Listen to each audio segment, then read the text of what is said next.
Seyogianya bagi syekh yang mursid menyuruh ia akan muridnya itu membanyakkan zikrullah, yakni menyebut Allah, Allah, Allah. Karena adalah kita itu jangan sampai melalaikan mengingat Allah.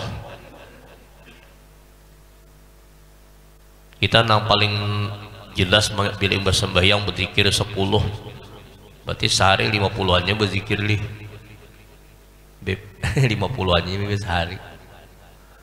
Nah, itu ajalah kita nak mengingat Allah, maka sedikitan kita.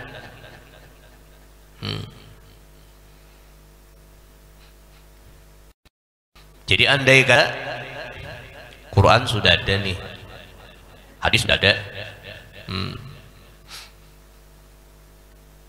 pada takdir kita kadang membicarakan Qurannya, kadang membicarakan hadisnya, dan dibicarakan untuk mengingat Allah. Karena disuruh kita mengingat Allah, kalau bisa sekejap juga pun jangan lupa dengan Allah. Kenapa? Kalau kita pikirkan sebab karunia Allah, sebab pemberian Allah, sebab kebaikan Allah, yang mana sangat besar, semuanya itu diberikan Allah kepada hamba-hambanya Allah subhanahu wa ta'ala. Jadi kalau kita beritihin nikmat-nikmat demi nikmat wajibin, apalagi tadi sudah ada Qur'annya, apalagi sudah ada hadisnya, disuruh kita mengingat Allah. Lihat para alim ulama dan para habaib, para alim ulama, senantiasa mereka memberikan dorongan imbias lawan di kita, ada henti-hentinya memberikan semangat kita di dalam berzikir. Macam-macam caranya, ada nangka ini jalur zikirnya, ada nangka ini jalur zikirnya, ada nangka ini cara zikirnya. Semuanya itu mendorong kita untuk mengingat Allah. Sejam kita berada di halaqatul zikir, pada ketika itu kita terkawal daripada syaitan. Sejam kita dibimbing oleh guru kita, berarti pada waktu kita berada di majlis zikir, saat itulah kita selamat daripada gangguan syaitan. Luar biasa. Jadi diantaranya guru itu menyuruh Allah, Allah, Allah, pada berdiri, duduk, berbaring, pada sekalian kelakuan. Maka itu jangan sunyi daripada zikrullah, menyuruh akan murid itu dengan zikrullah. Nah, jadi senantiasa guru itu membimbing lawan murid supaya banyak-banyak mengingat Allah. Jadi jangan sampai melalaikan mengingat Allah.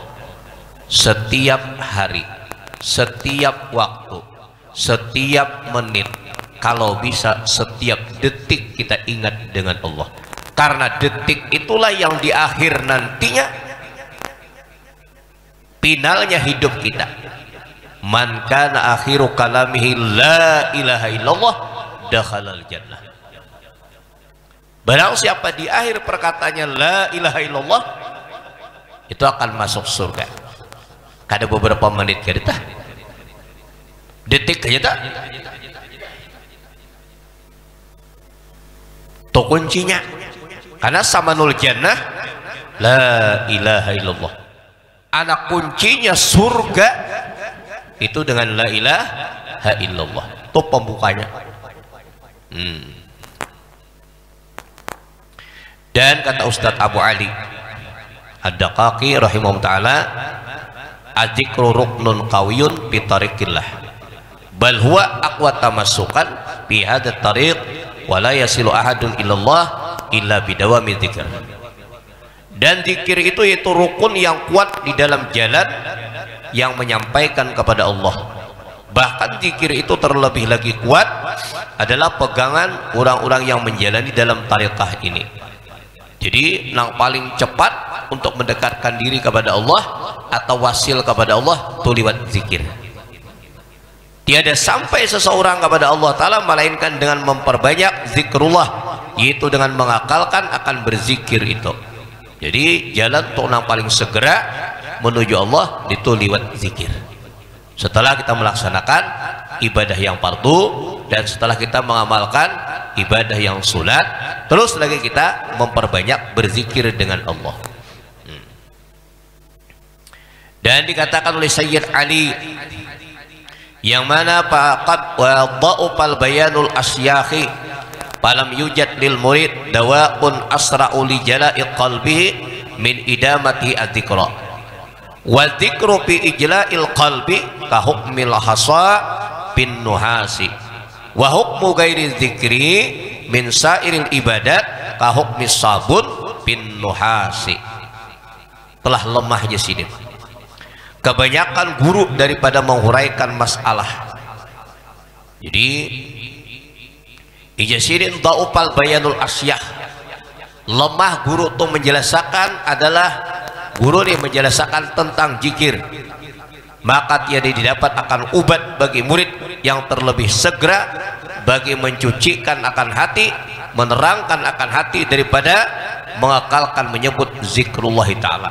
Jadi ulama itu lemah, ulama menjelaskan saking banyaknya tentang kelebihan-kelebihan ibadah yang kita lakukan, namun tidak ada puncaknya untuk mendekatkan diri yang paling segera, kata beliau, kecuali berzikir kepada Allah. Jadi itu paling segera. Jadi pian mulai nih bulik ke kali baru, bulik ke mana pian ke kandangan, bulik ke amuntai pian. Nah berzikir di jalan tuh banyak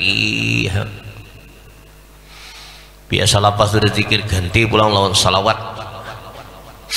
Yakni kata beliau menerangkan akan hati itu daripada mengakalkan menyebut zikrullah, dan zikir itu menyucikan ia akan bagi hati seperti hukum pasir yang kasar pada menyucikan adalah kerat tembaga. Tembaga itu nah besi bekerat, tembaga itu nah betagar digusuk lawan kerangan, ya kan, lawan pasir itu cepatnya hilang. Nah, dan hukum segala ibadah yang lain daripada zikir itu pada menyucikan hati seperti hukum sabun pada menyucikan akan kerat tembaga. Mau lagi kira tembaga itu nambah kerat betagar dibersih lawan sabun. Dari sisi kapan karma ini lawan sabun membersihi, tapi lawan karangan cepat bersih leh. Nah kayak itu tuh membersihkan hati liwat yang lain daripada zikir tak. Nah jadi zikir itu segera kayak karangan tadi membersihkan tagar tadi. Nah tapi kalau yang lain itu bagaikan sabun, kayak sabun. Nah jadi oleh karena itu sudah nasihat ulama banyak benar, sudah ada habis-habisnya sini main katakan banyak kayak kelebihannya. Nah jadi apalagi alasan kita tuh Sidin memadahkan orang yang berzikir itu membersihi hati itu bagaikan adalah pasir membersihkan kerat tadi, tagar tadi, ada lawan sabun membersihi tagar. Jadi oleh karena itu nasihat-nasihat ulama ada henti-hentinya Sidin benasihat rumah ragu di kita tuh, ya kan, jangan kadang dia ragu akan orang nak ragu nyalamatakan di kita. Wa antum yatapallatuna min yadi janabi, kalian ya Nabi berlepas daripada tanganku.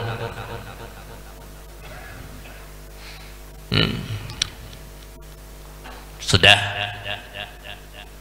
Dan lagi ia berkata Syed Ali tadi, as-salik min tariqiz dzikri kata ilmu mujiddi ila hadratil qurbi, wasalik min ghairi tariqiz dzikri kal muqadi ma'abudil maqsudi, parubama kata mislu hadza umrahu kullahu walam tasil ila maqsadihi.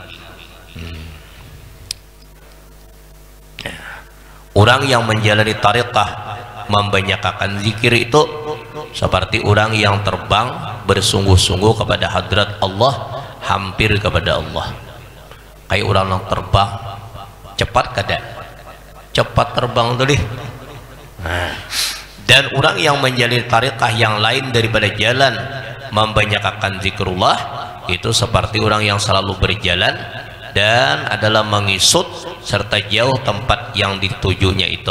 Maka terkadang mun bekisut mendatangi betingkau mesti kita mendatangi memutuskan ia akan jalan yang seumpama itu seumur hidupnya. Terkadang bisa putus dari sampai kepada tujuan betingkau Pak. Padahal ia tiada sampai kepada tempat yang ditujunya. Itu liwat nang lain daripada zikir. Jadi kita ikuti ulama-ulama yang sudah menjalani deh. Jadi bagus banget di mana-mana buka majelis pengajian zikir dahulu. Zikir, salawat, zikir, buka di mana-mana pengajian itu. Sangat mulia itu. Untuk mengajak manusia untuk mendekatkan diri kepada Allah Subhanahu wa taala.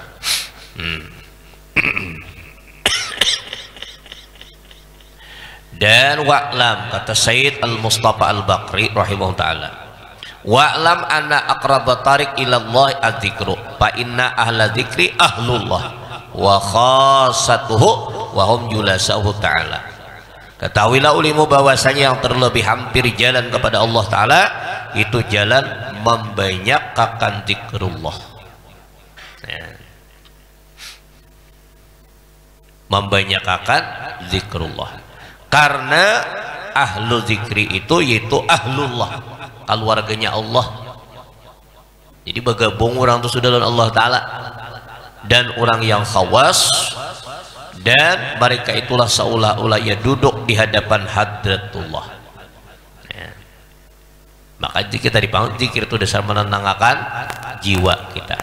Dan lagi ia berkata pula, waqad warada fil hadis zikrullah syifaul qulub, yang mana disebutkan bahwasanya zikrullah itu yaitu obat menyembuhkan akan penyakit yang di dalam hati. Nah, jadi hilangan gini ya tak, penyakit dalam hati itu dibawa berzikir, menyuciakan hati. Nah, panang dicuciakannya, nah panang dibersihinya segala sifat kecelaan yang di dalam hati. Tunang dibersih. Yakini dah itu hadis. Jadi bila hendak menghilangkan penyakit-penyakit nah di dalam hati, berzikir lawan Allah. Zikrullah syifaul qulub. Berzikir dengan Allah adalah menyembuhkan penyakit yang ada di dalam hati.